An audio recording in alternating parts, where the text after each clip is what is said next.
standing here with one of the organizers from Keepers of the Art Incorporated. Paul Ware. All right. First question is, why did you believe that it was so important to incorporate hip-hop, the arts, to pretty much help African American people, black people rediscover their cultural roots? Well, you know, our culture has always been about expression. Mm-hmm. It's been about, I mean, if you go back to old Negro, you know, spirituals, you know, it just goes back to artistry, music, you know, just the beat of a drum, you know, is symbolic of your heartbeat. And we have always been, you know, one with expression. So with that, we lost sight of that somewhere along the line. So, you know, to get that back, to get, you know, some sense of our culture, we had to bring it back because, I mean, you see what's going on every day in the news. You see what's going on, you know, every day in schools. And, you know, we've gotten so far away from it, and this is where it's landed us. So bringing it back would only take us back to our roots and the essence of who we're supposed to be. Mm-hmm. So how much of it is really a backlash from people who are, because I'm 40, Okay. right? Okay. How much of it is a backlash, the way that a lot of us feel about the music that's being produced today and driven through the corporate structure? How much of that is really a backlash because we just want to really just keep it the way we remember when it was all fresh and new, it was always a fresh sound? How much of that is it that? You know what? A lot of it is definitely that.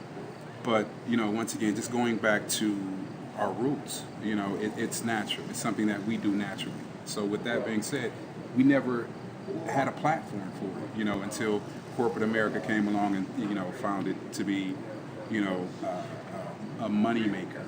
You know, is when they just start putting cookie cutter MCs, cookie cutter music out there. We needed to recapture it and take it back, you know, from corporate America and make it ours again. So a lot of it is the backlash, but more importantly, it's just a platform for individuals to really express themselves, going back to expression. Mm-hmm. Listening to the music that was coming out back in the 20s, 30s, 40s, 50s, a lot of the sound, the back rhythm sections of the music, a lot of the different artists were producing the same sound then, right? How much of that was the producers then, if they were even calling them that then? Right, exactly. Right. How much of that were the producers trying to say, okay, well, this sound worked for this particular label, we're going to do this for you? And isn't that more like a natural situation, because we can hear music from back then that, you know, those rhythm sections sound alike, even though there may change up a few melodies or some chords, but the rhythm section is the same.